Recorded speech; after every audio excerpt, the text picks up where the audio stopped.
Well, all right. Welcome to my YouTube channel. Tonight I'm just going to get right into it here, being that it's around Christmas and that. And so I want to talk to you about the greatest Christmas ever. And it's sort of a history lesson.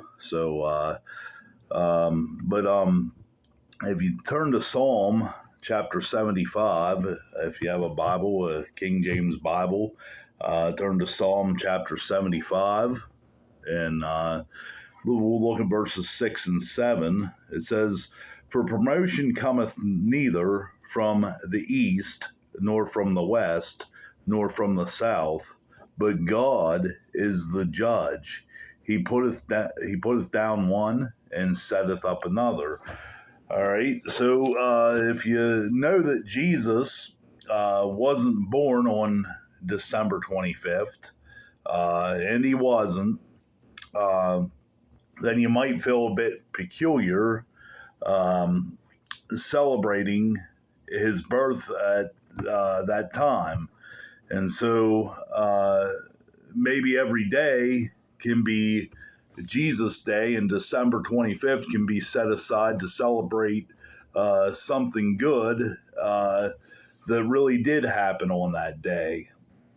And there are some December 25th events that we can just ignore. You probably don't need to sit around by your fireplace drinking boiled custard and celebrating the birthday of Sol, the Roman sun god, which was established in 274 AD. Then there was the crowning of Charlemagne by Pope Leo III, which was in 800 AD. There was Cab Calloway's birthday, December 25th, 1907, or the birthday of Barbara Mandrell, December 25th, 1948. And so there are some December 25th events that you might at least keep in the back of your mind. For instance, John Philip Sousa completed his Stars and Stripes Forever on December 25th, 1896. It is also the birthday of Sir Isaac Newton, December 25th, 1642. And he was a Christian who discovered the law of gravitation. And so, and it's the birthday of the December 25th also is the birthday of the famous Civil War nurse, Clara Barton. She was born December 25th, 1821. And Clara Barton, she also founded the American Red Cross. And so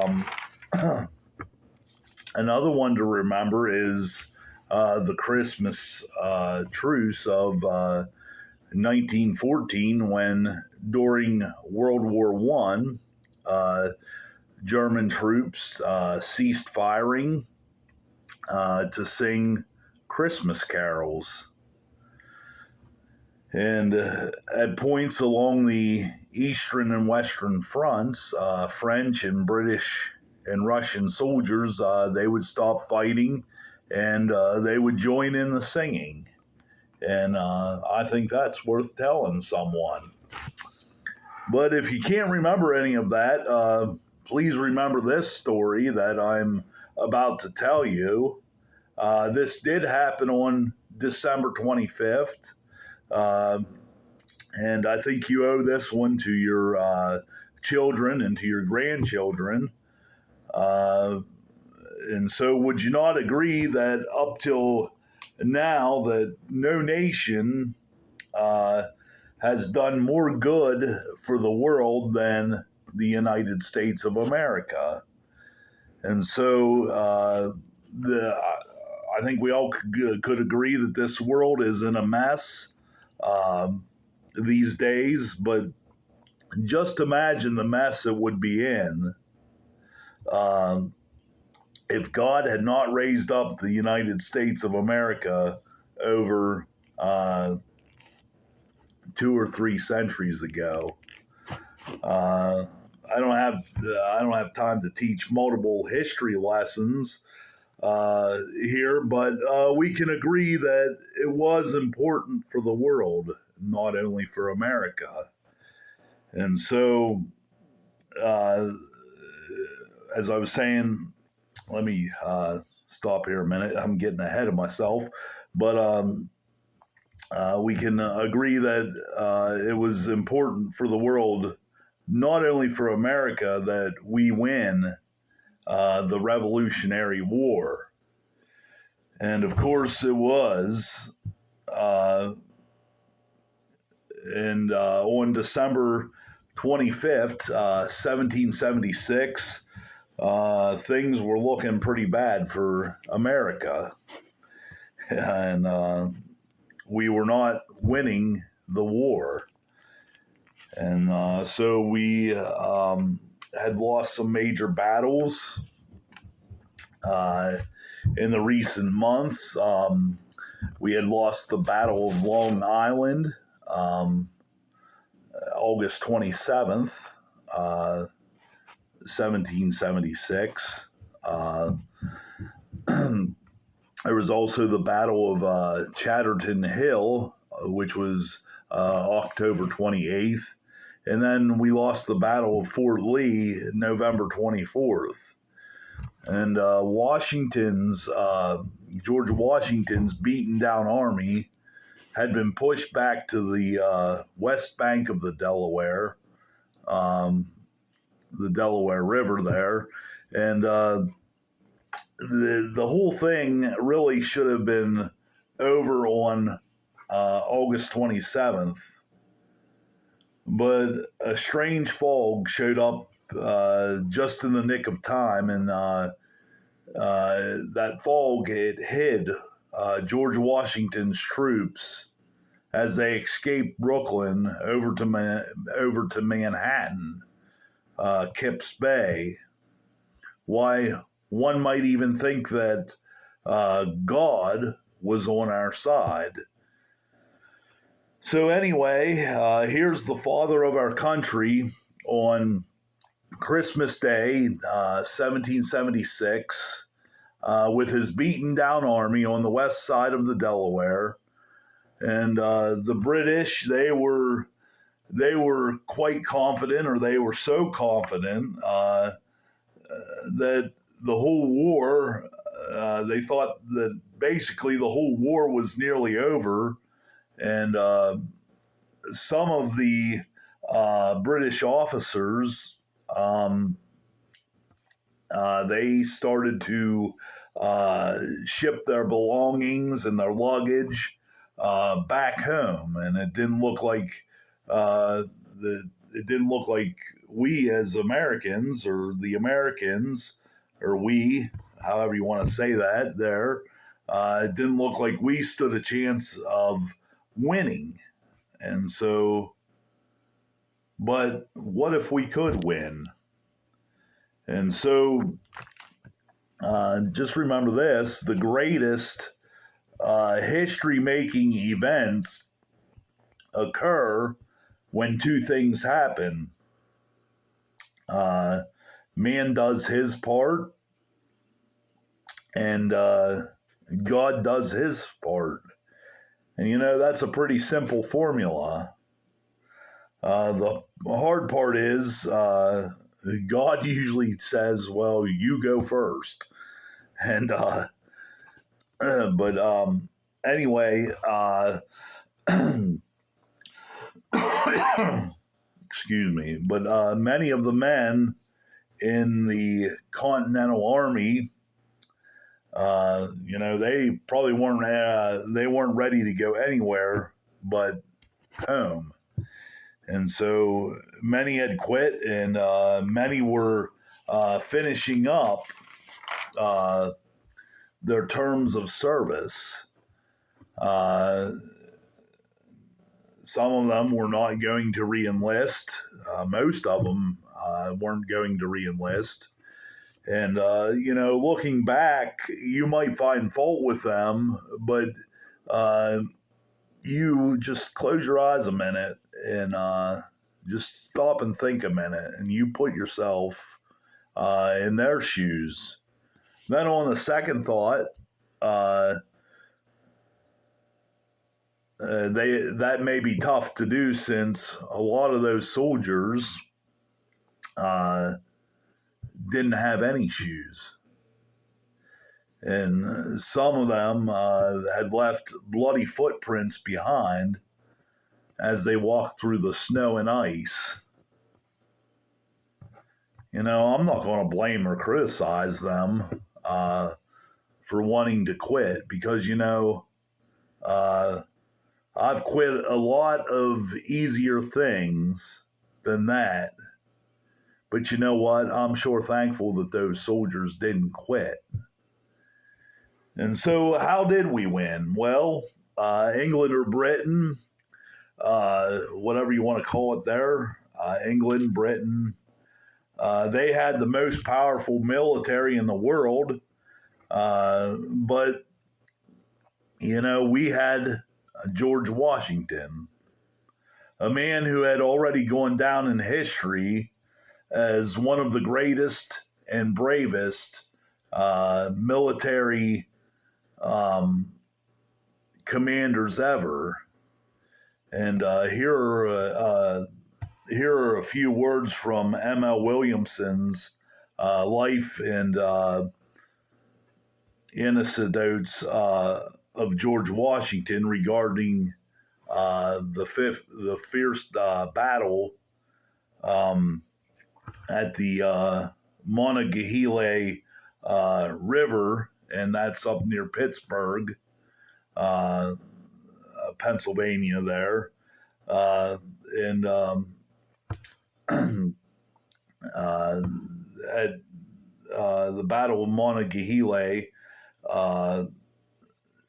General Braddock, he was killed in the French and Indian War there. And so this happened during the French and Indian War. George Washington was in the French and Indian War with General Braddock. I forget his first name. I think it was Edward, but I'm not sure. I should have looked that up, but I didn't. I think it was Edward Braddock, but I could be wrong. But throughout this deadly fray, Washington, he displayed the greatest courage and presence of mind.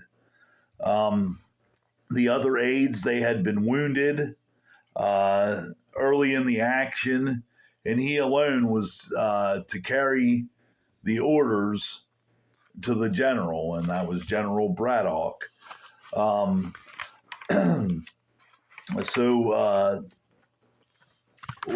he was carrying those orders, 2 horses were shot out from under him, and 4 bullets passed through his overcoat. They shot through his overcoat. And so the Indians, they had singled him out for death, but in vain he rode on as protected by enchantment. And so that's the man we had leading our army on December 25th, 1776. And so here's what happened.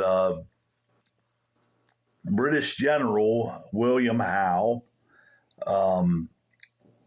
after winning a series of victories against Washington, He went to his winter quarters, leaving about 1,400 men, and they were Hessian mercenaries. And what these Hessians were, they were Germans hired by the British to fight the colonists.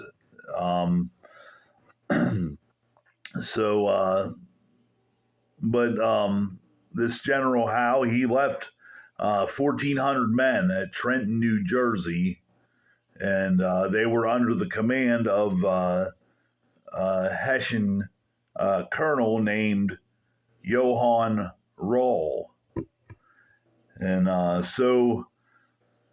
possibly thinking that the Hessians would be boozing and partying through the night, and they would be groggy and hungover the next morning, George Washington, he decided to cross the Delaware River on Christmas night under the cover of darkness and then march 9 miles south and attack Trenton the next morning. Now, this was a long shot, but if they could pull it off, the Americans, they might still have a chance of winning the war. So they began crossing the Delaware River at 9 o'clock on Christmas night. And nearly 7 hours later, some 2,500 men had crossed the Delaware without alarming the enemy. Now, watch God have some fun. A Tory or a loyalist farmer, he spotted the men crossing the Delaware, and he ran to tell this Colonel Roll that this Colonel Roll, he was partying and he was playing cards at the home of a man named Abraham Hunt. And so this Hessian Colonel, Johann Roll, he refused to take the time to see the man. So the farmer, he scribbled down a warning message on a piece of paper to be given to this Colonel Roll. Hunt walked in, handed the note to this Roll, and then Roll, he put the note in his vest pocket without even reading it. And so the next day, as Colonel Roll was laying on the operating table, dying, the note that was covered in blood was discovered. And Roll said, if I would have just took time to read this at Mr. Hunt's house, I would not be lying here. And so George Washington and his men, they killed 23 enemies, took approximately 1,000 prisoners, and seized lots of ammo, guns, and cannons. Only 4 of Washington's men had been wounded. None were killed, and that was just one victory. But it could not have come at a better time. And so the morale and the momentum of the war did a 180-degree turn. Men chose to re-enlist, and new recruits were signed up in the spring. And so we went on to win the war and become the greatest nation in world history. And never forget it, my friend. On December 25th and 26th, 1776, God gave America a great Christmas present. He gave hope to the Continental Army, and that hope grew in to the very freedom that you and I enjoy today. That by far is the greatest Christmas ever. And maybe you should tell someone about it and share this video. See you next time on the Voice of the Shepherd broadcast.